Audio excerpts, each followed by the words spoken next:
Leonard Martin, a millionaire, returns home late and finds something unusual in his house. A strange street kid runs up to him and immediately says, "Don't come in." Chicago pulsed in the quiet way it always did after dark. Slow-moving headlights weaving through wet streets, the distant hum of sirens, the occasional blare of a horn. Leonard Martin gripped the steering wheel of his black Audi, guiding it through the late-night traffic with the precision of a man used to control. He barely noticed. His mind was elsewhere, tangled in the fatigue of a 14-hour workday, in the weight of numbers and negotiations. His company was growing, but that meant long work days, meetings that stretched into the early hours of the morning, and a phone that never stopped ringing. Sigh. What bothered him most wasn't the work, it was coming home alone. The silence in the car felt heavier than it should. No music, no radio, just the soft hum of the engine and the occasional sigh he hadn't meant to release. He knew what awaited him at home, an empty house. The kind that echoed when you spoke. The kind that held on to a person's absence longer than it should. Rachel's absence. It had been a year since the divorce, yet the space still carried the shape of her. He hated that. Turning onto his street, he reached for the garage remote, but paused. Something was off. The lights were on. His hands tightened on the wheel. A mistake. Maybe. Maybe he'd forgotten. But no. Leonard wasn't careless. His habits were precise, rehearsed. Every night, before leaving for work, he turned everything off. His jaw clenched as he eased the car to a stop in front of the driveway. The rain had slowed to a fine mist, the kind that settled on the skin, like a whisper. He stared at the illuminated windows of his house, a modern two-story nestled in a quiet, upper-class neighborhood. The street was empty, lined with neatly trimmed hedges and parked cars that belonged to people who trusted their alarms to keep them safe. Leonard didn't trust alarms. His eyes moved across the facade, scanning for anything unusual. A shadow, a figure, a movement behind the glass. Nothing. Just the sterile glow of artificial light spilling onto the front lawn. Still, something gnawed at him. His fingers hovered over his phone, debating whether to call security. He was still considering it when a voice cut through the night. "Don't go in." Leonard jerked, his head snapping toward the sound. A boy stood on the sidewalk, just outside the halo of a street lamp. Small, thin, barely a silhouette against the night. The dim light caught the sharp angles of his face, hollow cheeks, dark eyes, an untamed mop of hair damp from the mist. His clothes were too big, layered, worn-down sneakers, scuffed from years of running on pavement. Around his neck hung a pair of old binoculars, the strap frayed at the edges. Leonard studied him. The kid didn't look nervous, didn't fidget, just stood there watching him. The wariness in Leonard's chest deepened. "What did you say?" "Don't go in." His voice was calm, certain, as if he were offering the weather forecast rather than a warning. Leonard exhaled sharply, gripping the steering wheel as he assessed the boy. Homeless, most likely. A runaway, a street kid. But what the hell was he doing here? "Who are you?" "Alex," the boy answered. He didn't move closer, didn't back away, just held his ground. Leonard's instincts prickled. A kid like this didn't just appear out of nowhere. "What do you know about my house, Alex?" "I saw someone go in 20 minutes ago. They haven't come out." Leonard's pulse skipped. Alex's face remained unreadable, but there was something about the way he stood there, the quiet confidence in his tone. He wasn't guessing. He wasn't asking for anything. He was certain. Leonard turned back to the house, eyes narrowing. The lights still burned, unnervingly steady. "You saw them go in?" "Yeah." "And you just happened to be watching?" The boy didn't answer immediately. A flicker of something, hesitation, calculation crossed his face. "I watch a lot of things," he said finally. That set Leonard even more on edge. The street was still empty, eerily quiet, except for the distant hum of traffic. His phone was still in his hand, his thumb hovering over his security service's number. He could call them. He could have them sweep the house. But something about this felt wrong, felt personal. Describe him. Tall, hoodie, moved slow, like he wasn't in a rush, like he knew he wasn't going to get caught. Leonard's grip on the wheel turned his knuckles white. "You're sure he never left?" Alex nodded. The house loomed ahead, the only thing separating Leonard from the unknown. A stranger, an intruder, someone who was either gone or waiting. He was not a man prone to fear. He thrived on control, on logic. But right now, logic told him to trust his instincts. "Stay here," Leonard muttered, reaching for the glove compartment. Alex let out a small, humorless laugh. "Yeah, if you're about to do something stupid, I'm not sticking around." Leonard barely heard him. His focus was on the gun he pulled from the compartment, the cool weight familiar in his grip. The safety clicked off with a quiet, mechanical snap. Alex didn't flinch. If anything, he looked more interested. "That's serious, huh?" Leonard glanced at him. A kid who wasn't afraid of a gun was a kid who'd seen too much. "Where do you live?" he asked. Alex shrugged. "Nowhere. Around." Leonard didn't have time to unpack that. He turned back to the house, muscles coiled tight. He needed to move. But something stopped him. A thought. "Why did you warn me?" Alex looked at him, rain catching in his lashes. "Because someone should." Leonard hesitated. Then, slowly, he put the gun down and reached for his phone. Leonard Martin studied the boy, his brows drawn in a subtle crease. The kid didn't shift uncomfortably under his gaze, didn't shuffle his feet or look away. He simply stood there, shoulders squared, watching. "I saw someone go in," Alex repeated. His voice was steady, the kind that didn't invite doubt. "He hasn't come out." Leonard exhaled slowly through his nose, forcing his expression to remain neutral. He wasn't a man who jumped to conclusions. Logic dictated that this could be a misunderstanding, a mistaken identity. Maybe Alex was playing a game, spinning a story to keep himself entertained. But instincts, those quiet, insistent instincts, honed by years of dealing with people who operated in shades of grey, told him something different. "Are you sure about that?" Leonard asked, voice measured. Alex nodded. Leonard's gaze flickered to the boy's neck, where a pair of old, battered binoculars hung from a frayed strap. That wasn't a coincidence. "Have you been watching my house?" Alex didn't deny it. He just shrugged. "Saw something weird," he said simply. "Thought you should know." Leonard should have been irritated, should have dismissed the kid outright. Instead, he turned back to the house, his jaw tightening as he scanned the windows. The living room lights cast a warm glow against the darkness, painting the white curtains in soft gold. The back door of the house opened very slowly. Leonard tensed. A man stepped out, dressed all in black and wearing a hood that hid his face. He calmly walked out into the street, ignoring Leonard's car, and got into a dark car parked further ahead. The engine started, and the car disappeared into the night. Leonard felt a lump in his throat. His fingers went instinctively to the phone in his pocket. Security.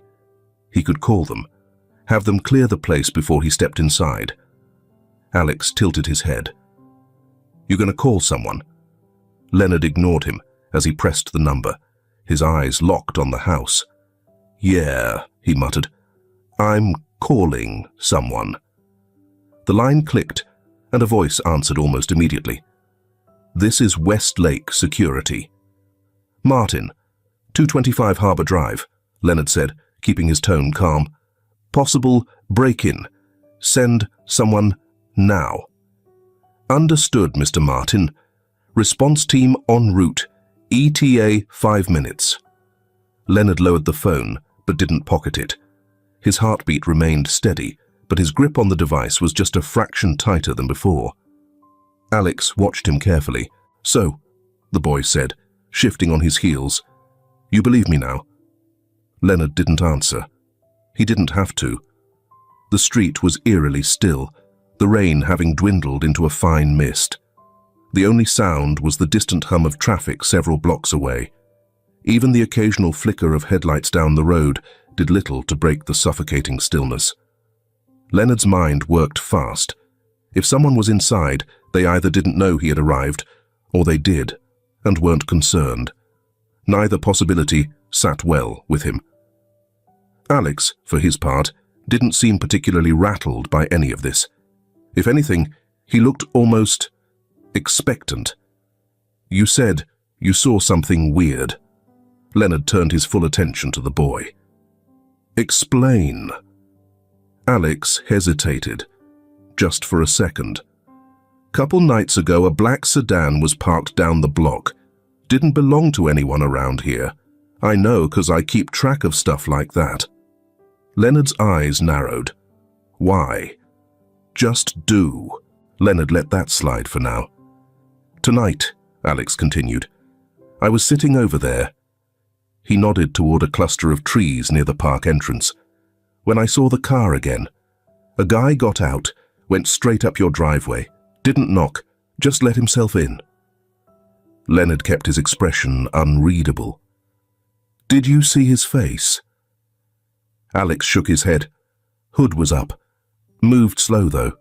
Not like he was in a rush. That detail lodged itself in Leonard's brain. If the intruder wasn't rushing, it meant he wasn't afraid of getting caught. Or worse, he wanted to be there. Leonard checked the time. 3 minutes had passed. Security would be here soon. His attention shifted back to the house. The silhouette from before had vanished. Alex crossed his arms. "If it were me, I wouldn't go in there." Leonard almost smirked at that. "Yeah," he said. "And what would you do?" Alex gave him a look. "Wait for backup, obviously." Leonard huffed a quiet breath through his nose, somewhere between amusement and exasperation. "You always this nosy. You always this slow." Before Leonard could respond, movement caught his eye.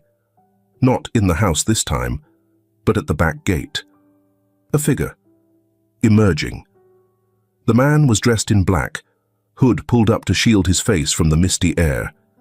He moved with a deliberate, unhurried pace, like someone who knew exactly what they were doing. Leonard stayed perfectly still, watching. The man didn't so much as glance toward the parked Audi or the two figures standing in the shadows. He walked to the sidewalk, turned down the street, and slid into the waiting black sedan. The engine purred to life. The car drifted away, disappearing into the night without urgency. Leonard exhaled slowly. Alex, standing beside him, was the first to break the silence. "That's not normal, right?" Leonard clenched his jaw. "No," he muttered. "It's not." A moment later, the security SUV pulled up. 2 men in dark uniforms stepped out, their movements brisk but controlled. Leonard knew them. Private contractors assigned to patrol the gated neighborhood. The lead officer, Matthews, approached with a clipboard in hand. "Mr. Martin," he greeted. "You reported a break-in." Leonard nodded toward the house. "I need it cleared." Matthews motioned to his partner. They moved efficiently, entering through the front with tactical precision. Leonard and Alex remained outside, waiting. The boy was quiet now, less smug, more contemplative. "So, what now?" he asked after a beat. Leonard didn't answer right away. He just kept staring at the empty street, the distant echo of tires against wet asphalt. "Now," he said eventually, "I find out who the hell that was." Inside, the security team worked quickly. 10 minutes later, Matthews returned, holding something small between his fingers. "House is clear," he reported. "No sign of forced entry, but we did find this." Leonard took the object. It was no bigger than a quarter, sleek and black, with a faint LED light blinking from its side. A tracker. Someone had been watching him. Alex, peering over his shoulder, let out a low whistle. "Damn," he muttered. "Guess it's a good thing you listened to me." Leonard turned the device over in his palm, the weight of the situation settling deep into his chest. Whoever had been inside his house tonight hadn't come to steal. They had come to observe. And that meant only one thing. This wasn't over. The interior of the house was as it had been.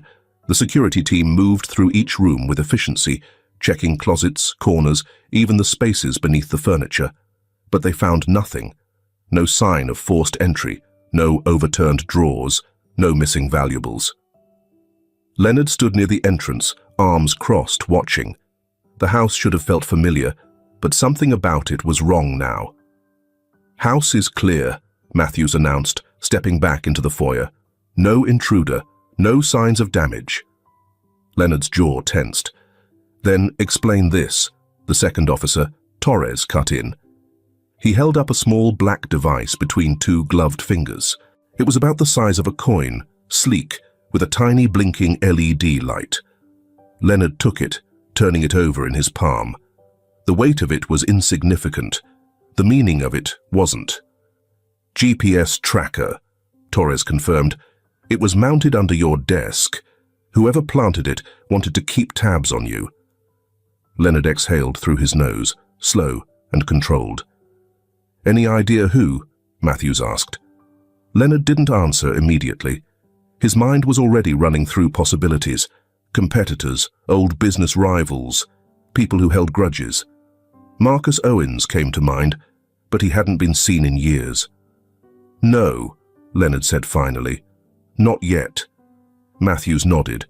"We'll sweep the house for more. But if this was the only one, odds are they weren't looking to rob you.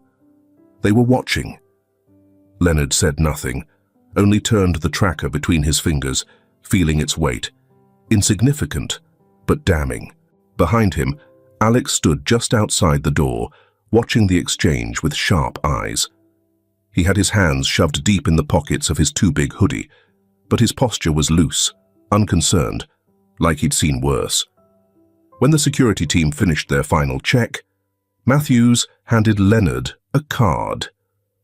"If anything feels off, call us. We'll send someone right away." Leonard nodded, slipping the card into his pocket. Matthews hesitated for a fraction of a second before adding, "Might be worth filing a police report, Mr. Martin." Leonard met his gaze evenly. "I'll think about it." A beat passed, then the security officers stepped out, their boots thudding softly against the pavement as they made their way to their SUV. The vehicle pulled away, leaving only the quiet hum of the night behind. The silence stretched. Leonard turned the tracker over one last time before slipping it into his pocket. When he finally spoke, his voice was level. "How long have you been watching my house, Alex?" The boy blinked, then tilted his head slightly, like he'd expected the question. "A few days." Leonard's brow furrowed. "Why?" Alex shrugged, shifting his weight. "Because something felt off." "Off how?" "That car I told you about, the black sedan. I saw it a few times, parked down the street, lights off, engine running. Could have been nothing, but I've seen that kind of nothing turn into something before." Leonard studied him. The way Alex spoke, flat, matter of fact, no embellishment, told him this wasn't some kid trying to stir up trouble. He'd seen things, understood things. "And you just decided to keep an eye out?" "Yeah." Alex's expression was unreadable. "Figured someone should." A beat of silence. Then, "Why?" Alex smirked faintly. "Because it's interesting." Leonard exhaled sharply, half an amused scoff, half exasperation. He glanced at his house, at the window still glowing faintly from the inside. Then back at the kid, standing there, like this was just another night. And you just happen to have binoculars. Alex tapped the strap around his neck. You'd be surprised what people throw away. Leonard narrowed his eyes slightly. The kid was a puzzle. And puzzles, especially the kind that showed up outside your house at the exact right time, weren't things you ignored. He considered pressing further, but let it drop. For now. Instead, his mind wandered to the past. To Rachel. Your work is going to catch up to you someday, Leonard. She had said it more than once, usually in moments of frustration, of worry, back when she still cared enough to argue about it. Leonard had always brushed it off. This isn't a movie, Rachel. No one's out to get me. But now, someone was watching. A muscle in his jaw ticked. That guy, Leonard said, shifting back to the present. The one who went into my house. You didn't see his face. Alex shook his head. But you saw how he moved. Yeah, slow, not scared. Leonard pressed his lips into a thin line. Whoever had done this hadn't been worried about getting caught. That meant one of two things. Either they were careful or they were confident. Neither was good. Leonard exhaled, forcing his mind to slow down. Think. Plan. Assess. You got somewhere to be? He asked. Alex lifted a shoulder in a half shrug. Not really. Leonard studied him for another long moment. You hungry? The boy hesitated, just for a fraction of a second. Then, depends. On what? If the food's poisoned. Leonard let out a short, incredulous breath. Jesus, you're paranoid. Alex just smirked. Survival instinct. Leonard rolled his eyes, but motioned toward the car. Come on. Alex eyed him for a moment, as if weighing his options, then stepped forward, sliding into the passenger seat. As Leonard started the car, the glow from the house faded in the rearview mirror. Somewhere in the city, someone was watching, and Leonard intended to find out who. The rain had stopped. Leonard drove through the heart of Chicago, past the river, past the buildings whose glass facades stretched high into the sky like silent, towering sentinels. Rachel lived in one of those buildings now. He hadn't been to her apartment before. When they were married, they had lived in a townhouse on the quieter side of the city, close enough to the action, but still private. Now, she was in a high-rise downtown, in a place that overlooked everything but belonged to no one. Leonard pulled into the parking garage, cutting the engine. For a moment he just sat there, staring at the wheel, feeling the weight of the night settle deeper into his chest. Alex had stayed behind. Now, standing in the mirrored elevator, he adjusted his jacket, watching his reflection, trying to ignore the faint feeling of nostalgia curling at the edges of his mind. When the doors slid open, he stepped into a hallway lined with pristine white walls and doors that all looked the same. Rachel's world was orderly, structured. He knocked. A few seconds later, the door cracked open. Rachel stood there, barefoot, wearing a loose sweater that fell off one shoulder, her hair tied back in a way that made her look younger than she was. Her eyes flickered with something unreadable when she saw him. Leonard. He exhaled through his nose. Rachel. A pause. Then, sighing, she stepped aside. Come in. Inside, the ghost of a life. They once had, the apartment smelled like lavender and old memories. It was decorated the way she had always preferred. Minimalist, tasteful, modern, cold in a way. Leonard scanned the space, instinctively. The coffee table was stacked with books. A half-empty glass of wine sat beside a laptop. A single pair of heels was neatly placed by the entrance. It was a home, but not a lived-in one. Rachel crossed her arms, leaning against the kitchen counter. "You want a drink?" "No." She studied him for a long moment. "What do you want, Leonard?" He didn't answer immediately, just reached into his pocket and pulled out the GPS tracker, placing it on the counter between them. Rachel looked at it, then back at him. She didn't look surprised. "Someone planted that in my house," he said. "They weren't robbing me. They were watching." Rachel exhaled, rubbing her temple. "Okay." Leonard frowned. "That's all you have to say?" "What do you want me to say?" "I don't know. Maybe start with whether you know who the hell would do something like this." Rachel hesitated. Not long, but long enough. And Leonard knew. "Rachel." His voice was sharp, measured. "Do you know something?" Her eyes flickered. She shifted her weight, looking past him for a moment before finally answering. "Marcus Owens." The name landed between them like a dropped glass, shattering the last shred of normalcy in the room. Leonard stilled. "Marcus Owens," he repeated slowly, as if saying it out loud might make more sense.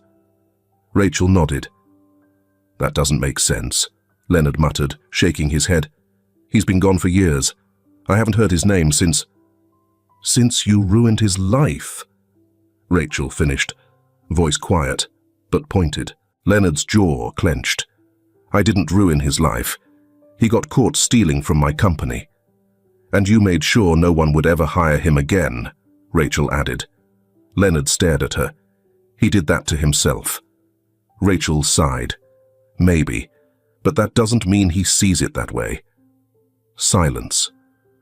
Leonard took a step back, running a hand through his hair. "How do you know it's him?" Rachel hesitated again. "He reached out to me," she admitted. Leonard's pulse slowed. "What?" "A few months ago. I didn't think much of it at first. He said he wanted to talk, closure or something. Then he started asking questions. About you, about where you lived, if you still had security. I thought he was just bitter. But now," she gestured to the tracker, "now I think he was planning something." Leonard's fingers curled into fists at his sides. "Why the hell didn't you tell me?" Rachel's expression tightened. "Because I didn't know he was serious." Leonard scoffed, turning away, dragging a hand over his jaw. "Marcus Owens. Of all the people, what did he say exactly?" Rachel swallowed, folding her arms. "That you took everything from him. That you didn't just fire him. You destroyed his future. He said he wanted justice." Leonard exhaled slowly. "No," he murmured. "He wants revenge." Rachel didn't argue. A long silence stretched between them. Finally she spoke. "Leonard." He looked at her. "Be careful." For a second, just a second, he saw something familiar in her expression. Rachel who used to worry about him. The Rachel who used to care. But Rachel was gone. Leonard nodded once. "Yeah," he said. "I will." And then, without another word, he walked out the door. Back into the night. The air was cooler now. The city still buzzed around him, but it felt distant, like background noise to something bigger. Marcus Owens. Leonard slid into his car, gripping the wheel a little too tightly. It had been years. He had assumed Marcus had moved on. Clearly he hadn't. The GPS tracker sat on the dashboard, blinking faintly in the dark. Somewhere out there, Marcus was watching. Leonard started the engine. If Marcus wanted a war, he was about to get one.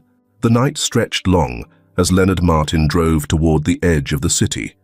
The skyline shrank behind him, swallowed by darkness and rain. He had left Rachel's apartment without another word, but her voice lingered in his head. "He still blames you, Leonard. Said you ruined his life." Marcus Owens. A name that had once meant nothing more than an ambitious employee in his company.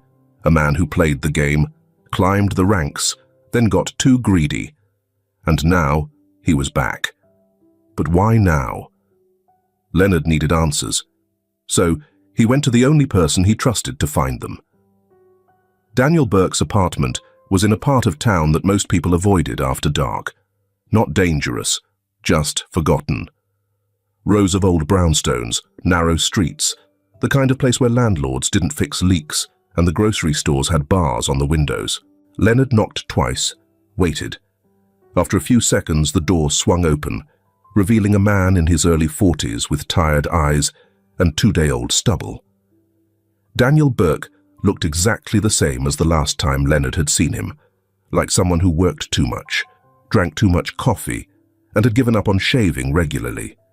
"Jesus," Daniel muttered. "You look like hell." "Good to see you too." Leonard stepped inside. The apartment smelled like burnt coffee and wires.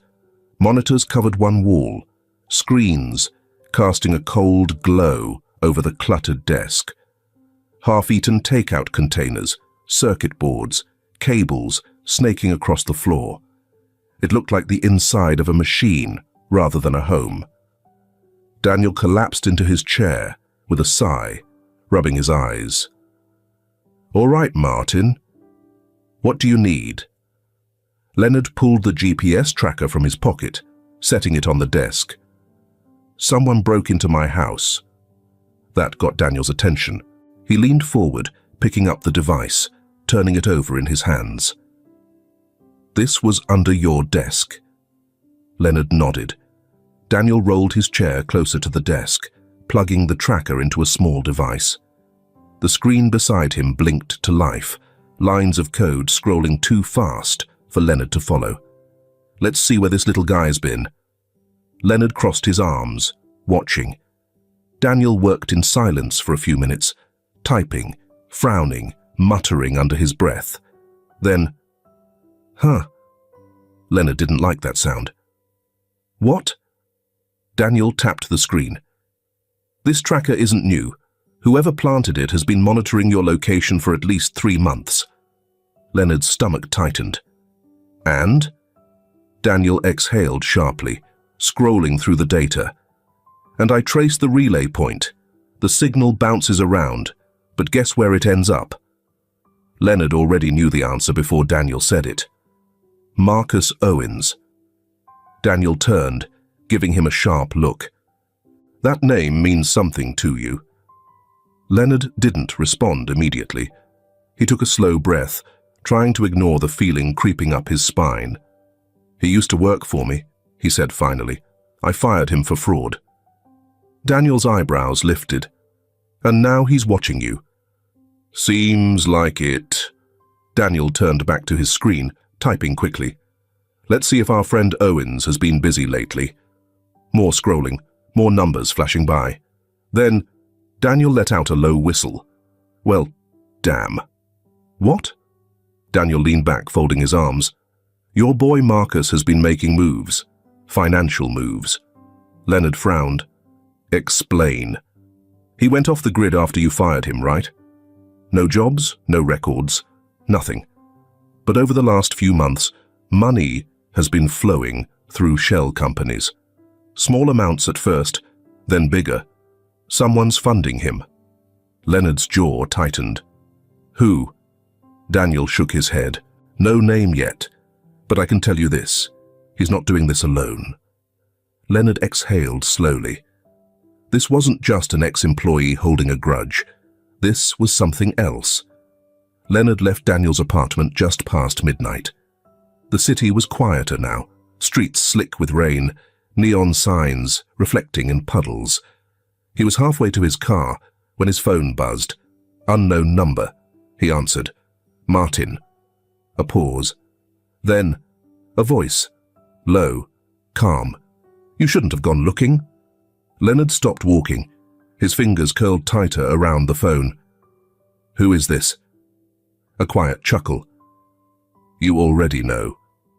Leonard's pulse was steady, controlled. He glanced around. The street was empty, but suddenly it didn't feel empty enough. "What do you want?" "I just wanted to remind you, Martin." The voice continued, smooth, confident. "This isn't over."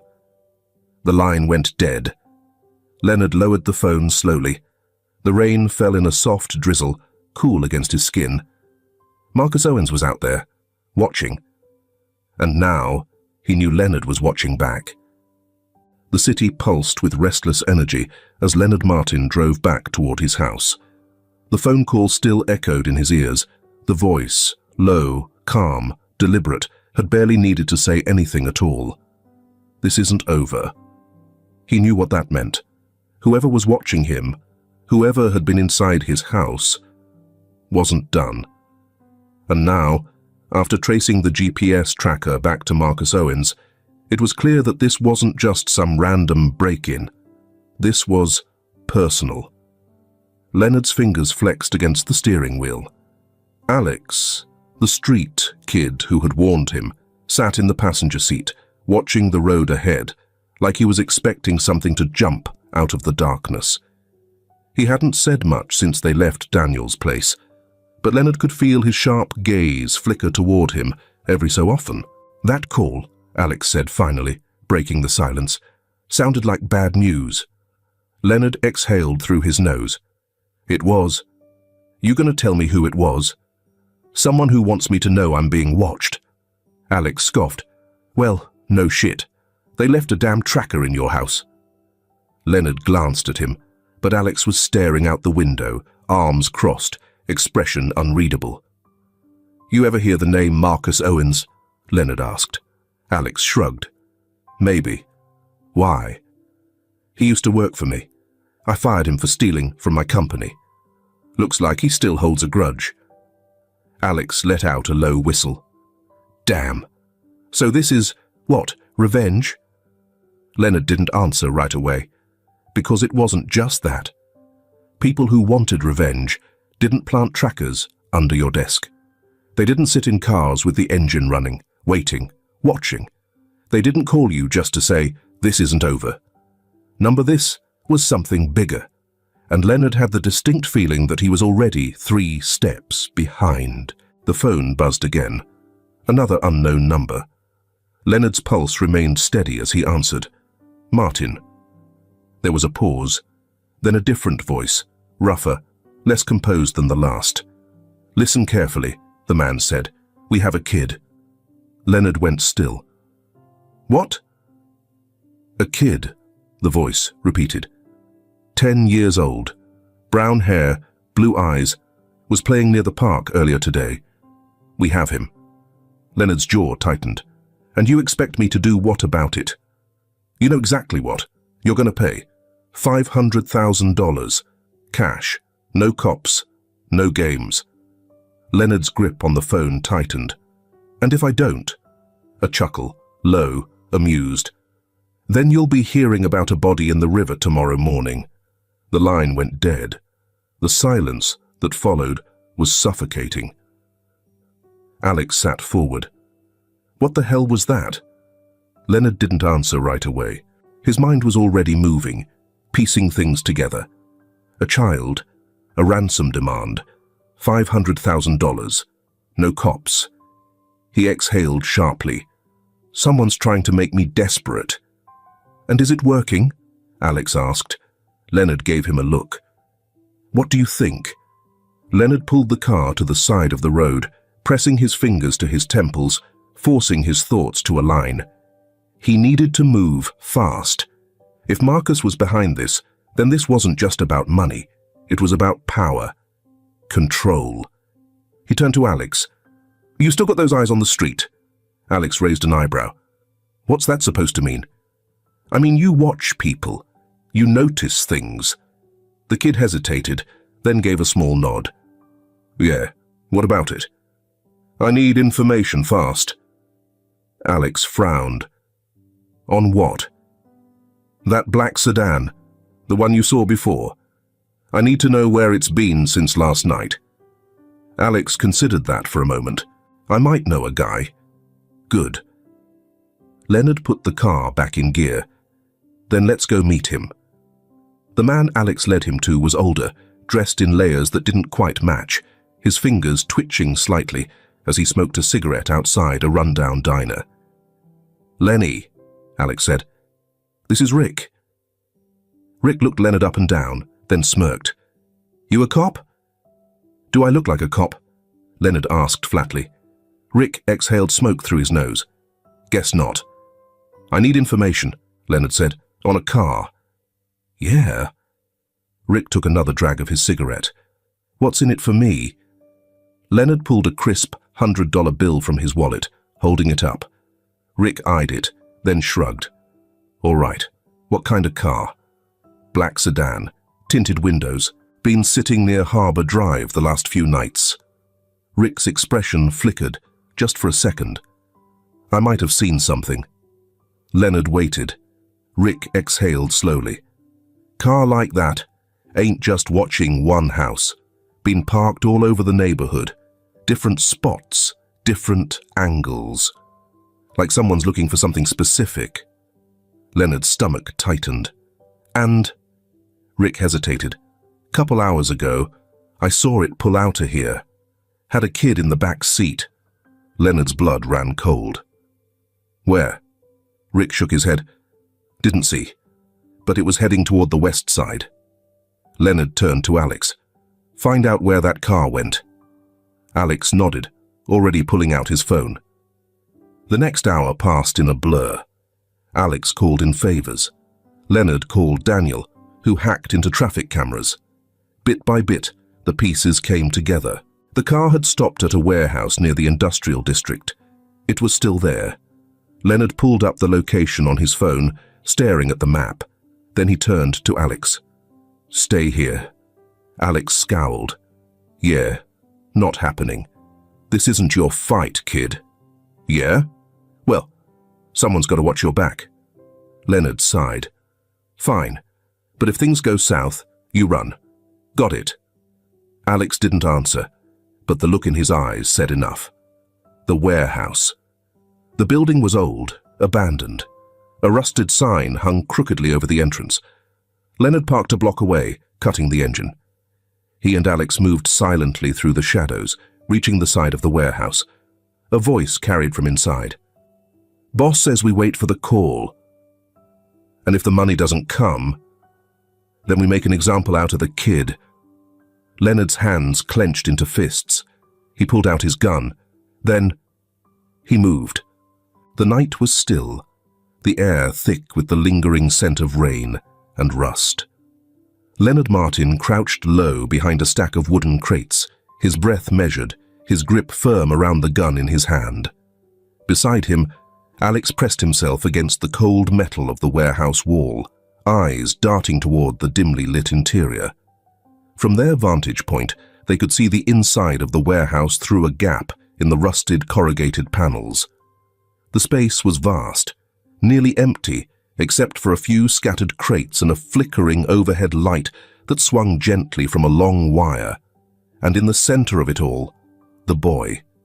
Tied to a chair, his small frame rigid, his face streaked with dried tears, eyes wide with terror.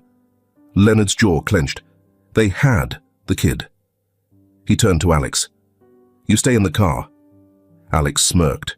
Yeah, no. Leonard exhaled sharply. This isn't a game. I know, Alex said, unbuckling his seatbelt. That's why I'm coming. Leonard should have argued, should have shut the kid down. But something in Alex's expression, steady, unblinking, reminded him too much of himself. Stay close, and do exactly what I say. Alex grinned. Wasn't planning on freelancing. Leonard slipped the gun from the glove compartment, checked the clip, and shoved it into his holster. Then they moved. The warehouse was barely standing, its corrugated metal walls rusting at the edges. A single overhead light flickered near the entrance, throwing sharp, jagged shadows onto the cracked concrete. Leonard pressed his back to the wall, listening. Nothing. No voices. No movement. Just the low hum of electricity from somewhere inside. He gestured for Alex to stay put, then eased the door open. The smell hit him first. Stale air, mildew, something metallic. Two men stood nearby, both armed. One of them leaned casually against a steel beam, spinning a switchblade between his fingers. The other paced back and forth, checking his watch.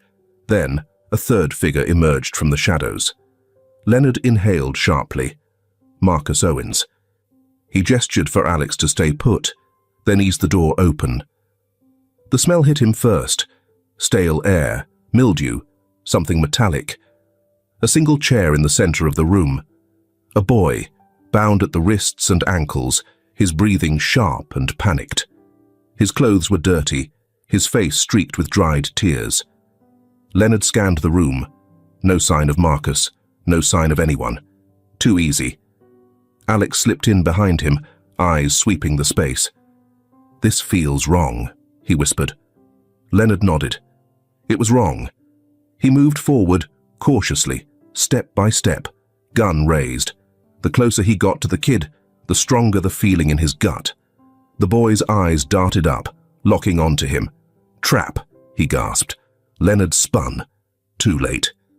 A shadow moved from the far corner, quick, precise. "Marcus?" Leonard barely had time to react before a shot rang out, metal sparking as a bullet ricocheted off the floor inches from his foot. "Drop it!" Marcus's voice rang out, calm as ever. Leonard turned, gun still raised. Marcus stepped into the light, gun in hand, aimed directly at Leonard's chest. He looked older, sharper. His face was lean, his eyes hollow but burning with something Leonard had seen before, a man who had nothing to lose. "I should have known you'd come looking," Marcus mused. "You never could let things go. You kidnapped a kid, Marcus." Leonard's voice was steady, controlled. "He's collateral," Marcus shrugged. "You of all people should understand that." Leonard's jaw tightened. "This isn't about money." "No," Marcus admitted. "It's about you. About making sure you finally feel what it's like to have something ripped away." Leonard's grip tightened on his gun. "You don't want to do this." Marcus laughed. A real laugh. "You still think you're the one in control." Leonard's mind worked fast, mapping the exits, calculating distance. Marcus was alone. No backup. But he was unpredictable. And that made him dangerous. The gun in Marcus's hand didn't waver. "Put it down, Martin." Leonard didn't move. Then, a sound. Small. Barely noticeable. But Marcus noticed. His gaze flicked, just for a second, toward Alex. And that was enough. Alex moved first. A quick shuffle of feet, then a rusted wrench flew across the room, crashing against a stack of crates. Marcus flinched. Leonard didn't hesitate. He lunged. A struggle, a quick, brutal tangle of limbs, fists, the metallic scrape of a gun skidding across the floor. Marcus fought hard, but Leonard fought harder. Years of control, of power, of knowing exactly where to strike. A solid punch to the ribs, a sharp twist of the wrist, then a crack. Marcus crumpled to the ground, gasping. Leonard stood over him, breathing hard, gun back in his grip. Alex stepped forward, looking unimpressed. "That was dramatic." Leonard ignored him, turning to the kid still tied to the chair. "You okay?" he asked, kneeling. The boy nodded quickly, eyes still wide with fear. Leonard started working on the ropes. Then, sirens. Flashing red and blue against the metal walls. Alex let out a low whistle. "Guess you called the cops after all." Leonard exhaled, standing. "No," he muttered. "Daniel did." He turned back to Marcus, who was now clutching his ribs, glaring. "This isn't over," Marcus spat. Leonard stared down at him. "Yeah," he said coldly, "it is." The police stormed in seconds later. Officers swarmed Marcus, hauling him up, cuffing him. The kid was taken to safety, trembling but unharmed. Leonard and Alex stood in the doorway, watching as Marcus was shoved into the back of a patrol car. "So," Alex said after a moment, "that's it?" Leonard didn't answer, because something about this felt unfinished. Marcus had money, he had resources, he had backing. Leonard knew better than to believe this was over. Alex nudged him. "What now?" Leonard exhaled. "Now? He glanced at the flashing lights, at the chaos still unfolding. Now, we figure out what's really going on. The sirens still wailed in the distance, their echoes bouncing off the rusted walls of the warehouse. The scene in front of Leonard Martin was chaotic. Flashing lights, uniformed officers swarming the space, Marcus Owens being shoved into the back of a patrol car. And yet, in the middle of it all, Leonard felt something unsettling. A sense that this wasn't the victory it was supposed to be. He stood still, his shoulders rigid, watching as Marcus lifted his head, blood trailing from his temple, a smirk twisting his swollen lip. "You think this is over?" Marcus rasped, his voice hoarse but steady. "You don't even know what you've walked into." Leonard didn't flinch. "You lost, Marcus." Marcus chuckled. "You still don't get it." He leaned forward slightly, just enough for his voice to lower. "There are more of us. People who've been waiting to watch you fall. You're just getting started, Martin. And trust me," he grinned, teeth red with blood, "they don't make mistakes like I did." The words sat like a weight on Leonard's chest, because they weren't just empty threats. They felt like a promise. The chaos settled over the next hour. The kidnapped boy, whose name Leonard learned was Noah, was taken away by an officer, wrapped in a thermal blanket. Leonard watched from a distance, arms crossed, his expression unreadable. Leonard felt Alex shift beside him. "He's smiling," the kid muttered. Leonard exhaled slowly. "Yeah, I see it." Then Marcus turned his head, locking eyes with Leonard through the car's window. His grin widened just slightly, enough to send something sharp curling in Leonard's stomach. And then he mouthed something. Slow. Deliberate. "This isn't over." The officer in the driver's seat slammed the door shut, and the squad car pulled away, leaving nothing but a trail of flashing lights in the night. Leonard ran a hand down his face, inhaling deeply. The night felt heavier now, like the weight of what had just happened had finally settled onto his shoulders. "You look like someone just told you Santa Claus isn't real," Alex said, stuffing his hands into the pockets of his hoodie. Leonard shot him a look. "That was too easy," he muttered. "Easy?" Alex scoffed. "Dude, we just walked into a death trap, fought a psychopath, and barely made it out. That felt pretty damn hard to me." Leonard didn't answer right away. His mind was already turning, unraveling the pieces. Marcus wasn't a mastermind. He was good, sure, cunning, dangerous, but he wasn't the kind of man who had the patience for a long game. He was reactionary. He lashed out, burned bridges, and always had an exit plan when things went south. So why had he just let himself get caught? Alex was watching him now, eyes sharper than they had any right to be for a kid his age. "You don't think this is over?" It wasn't a question. Leonard let out a slow breath. "No." Alex was quiet for a second, then shrugged. "So, what?" "There's a bigger boss." Leonard didn't want to say yes, didn't want to acknowledge the sinking feeling in his gut. But then he remembered Marcus's last words. "There are others who want you to fall." It hadn't been a threat. It had been a statement of fact. Marcus wasn't acting alone. He was part of something bigger. Leonard's phone buzzed. He pulled it out, glancing at the screen. "Daniel." "Tell me you have something," Leonard said, answering. "I have something," Daniel replied. "You're not going to like it." "Go on." There was a pause, the sound of a keyboard clicking in the background. "Marcus's money. Remember how I told you it was coming from offshore accounts?" "Yeah." "I traced one of them. The shell company that was funneling money to him. It's tied to a name you might recognize." Leonard's grip on the phone tightened. "Who?" Daniel hesitated. "Jonathan Pierce." Leonard stilled. Pierce. He hadn't heard that name in years. A businessman, a ghost in the corporate world. The kind of man who made things disappear. Money, people, problems. He didn't just own companies, he owned people.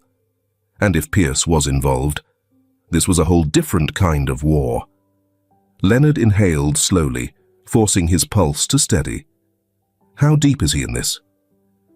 Don't know yet, Daniel admitted, but I can find out. Do it. As Leonard hung up, Alex raised an eyebrow. Bad news. The worst kind, Leonard muttered. Alex tilted his head. You gonna tell me, or do I have to play detective? Leonard considered his next words carefully. Marcus wasn't working alone. Shocker, Alex deadpanned. The man funding him, Jonathan Pierce. He doesn't do anything without a reason. Alex's expression shifted, the joking exterior flickering just slightly. So, if this guy was backing Marcus, and Marcus just got locked up, that means... Leonard finished the thought for him. Someone else is about to take his place. The kid exhaled through his nose. Well, shit. Leonard's jaw tightened. Yeah. Silence stretched between them, the kind that carried weight, unspoken but undeniable. Then Alex shifted. So, what's the move? Leonard glanced at the distant skyline, the city still alive, still moving. This wasn't over, not even close. We don't wait for them to come to us. He looked back at Alex. We go to them. The city never truly slept. Even in the quietest hours before dawn, its pulse remained steady. A constant hum of engines in the distance, the occasional blare of a siren cutting through the night. But for Leonard Martin, the world had narrowed to a single point of focus. Jonathan Pierce. Marcus had been a pawn. That much was clear now. He was reckless, impulsive, a man filled with rage, but lacking the discipline to be truly dangerous. No, the real threat had been standing behind him all along. And Jonathan Pierce. He didn't make mistakes. He was a man who had built empires in the shadows, who moved money, power, and people like pieces on a chessboard. So when Daniel had traced the money funneling into Marcus's operation back to Pierce, Leonard had known this wasn't over. It was just beginning. Leonard stood in the dim glow of his office, fingers curled around a glass of whiskey he hadn't touched. Across from him, Alex sat on the edge of the couch, tossing a lighter between his hands, restless energy rolling off him in waves. So, what's the play? Alex asked. Leonard took a slow breath. Daniel's tracking Pierce now. He's been careful, but not careful enough. Alex raised an eyebrow. You think he knows we're on to him? He will soon. A pause. Then Alex smirked. Think he'll run? Leonard swirled the whiskey in his glass. Men like Pierce don't run. They disappear. And that was what worried him. Pierce wasn't just some businessman with dirty hands. He was a ghost. The kind of man who wiped his existence from the record before trouble ever reached his door. If he knew Leonard was looking, he'd already be making arrangements to vanish. Leonard couldn't let that happen. Daniel's voice crackled over the phone. Got him. Leonard straightened, setting his untouched whiskey down. Where? Pier 17, private airstrip. He's booked a jet, leaves in an hour. Leonard's jaw tightened. He was running. Send me... everything. Already did. Leonard hung up. Alex stood. Tell me we're going after him. Leonard grabbed his gun. We're going after him. Alex grinned. Now we're talking. Pier 17 was quiet, the kind of place that existed off the books, where men like Pierce could come and go without a trace. The jet was already on the tarmac, its engines humming softly in the night air. Leonard parked a block away, killing the headlights. We don't have much time, he muttered. Alex peered out the window. You got a plan, or are we winging it? We get inside, we make sure he doesn't leave. Simple. Right, Alex deadpanned. Because nothing ever goes wrong with a simple plan. Leonard smirked slightly. Stick close. They moved quickly, slipping past the fence, staying low. The hangar loomed ahead, floodlights casting long shadows against the pavement. 2 guards stood near the entrance, their hands resting on their holsters. Leonard's grip tightened on his gun. "You distract," he murmured. Alex grinned. "Love that for me?" The kid didn't hesitate. A rock flew across the pavement, clattering loudly against the metal siding. The guards stiffened, turning toward the noise. Leonard moved, fast, precise. One went down before he even had time to register the movement. The second spun, reaching for his weapon. Leonard's fist connected with his jaw. The man crumpled. Alex whistled. "Remind me not to piss you off." Leonard ignored him, stepping over the unconscious men and slipping inside. Pierce was already boarding the jet. Leonard's heart pounded as he raised his gun. "Pierce!" The older man paused on the stairs, his polished shoes gleaming under the cabin lights. Slowly, he turned and smiled. "Ah, Mr. Martin." His voice was smooth, almost amused. "You always had a way of showing up at the worst possible moment." Leonard didn't lower his gun. "You're not going anywhere." Pierce exhaled, shaking his head. "And here I thought you understood how the world works." He gestured subtly, footsteps behind them. Leonard turned, more guards. Alex swore under his breath. Pierce chuckled. "You're a smart man, Leonard. You should know by now, this isn't a fight you can win." Leonard kept his breathing even. "You made a mistake." Pierce tilted his head. "And what mistake was that?" The sound of tires screeching in the distance, sirens, flashing lights. Alex grinned, calling backup. The cops swarmed the airstrip in seconds, guns raised, orders shouted. Pierce's calm exterior faltered just slightly. Leonard stepped closer, lowering his voice. "You should have disappeared sooner." Pierce's lips pressed into a thin line. "This isn't over, Martin." Leonard smirked. "That's what the last guy said." The officers moved in, grabbing Pierce, forcing him onto his knees. As they cuffed him, Leonard exhaled. It was over. For now. It was nearly morning by the time Leonard and Alex returned home. Alex slumped onto the couch, stretching out like he lived there. Leonard leaned against the counter, rubbing his temples. "You ever gonna tell me why you do this?" Alex asked suddenly. Leonard looked at him. "Do what?" "Play hero." Leonard didn't answer right away. Instead, his gaze drifted toward the hallway, toward the spare room, where Noah slept. The kid had no family, no home.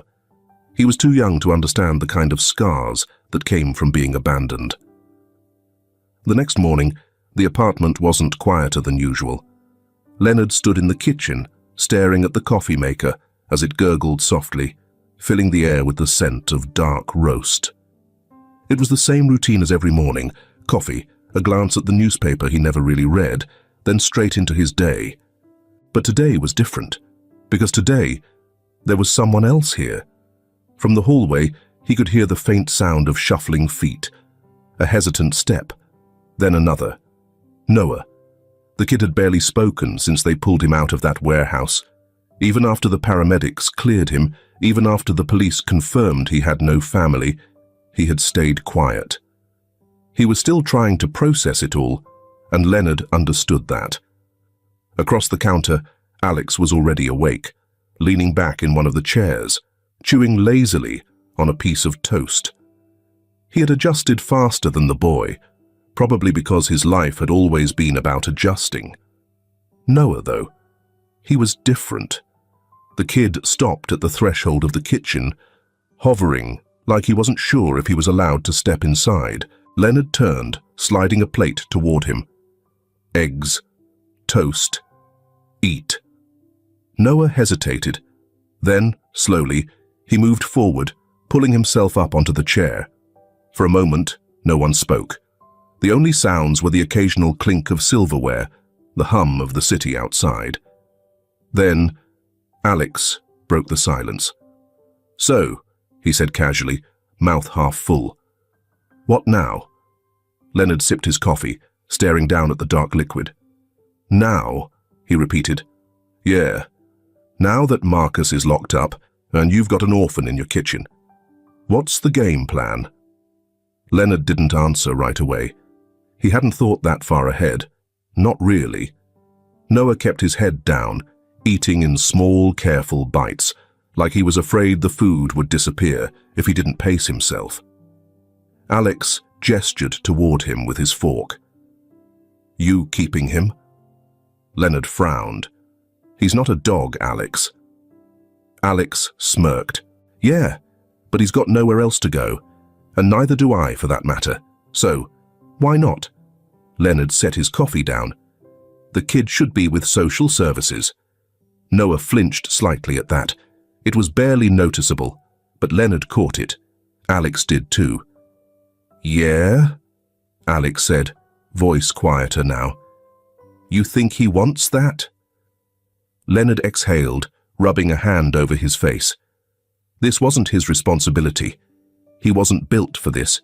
He wasn't a father, wasn't the kind of person who was supposed to look after anyone but himself. And yet, he looked at Noah again. The kid was gripping his fork tightly, shoulders drawn in. Not crying, not saying a word, just waiting to be told where he was going next, waiting to be sent somewhere else. Leonard felt something in his chest tighten. Rachel's voice drifted back into his mind, a memory from years ago.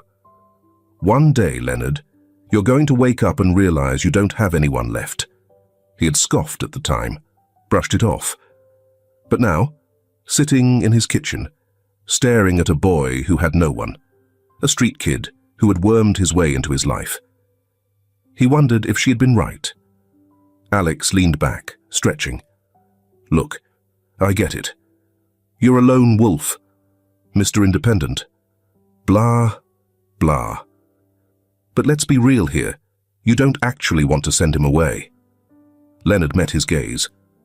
"And why do you care?" Alex shrugged. "I don't know. Maybe I'm curious. Maybe I just want to see if you'll do the right thing." Leonard scoffed. "You're a real pain in the ass, you know that?" "Yeah," Alex said, grinning. "But I'm your pain in the ass now." Leonard turned back to Noah. The boy was staring at his plate, still not looking up. "Kid," Leonard said. Slowly, Noah lifted his eyes. "You want to stay?" Noah swallowed. Then, barely above a whisper, "Yes." Leonard let out a slow breath.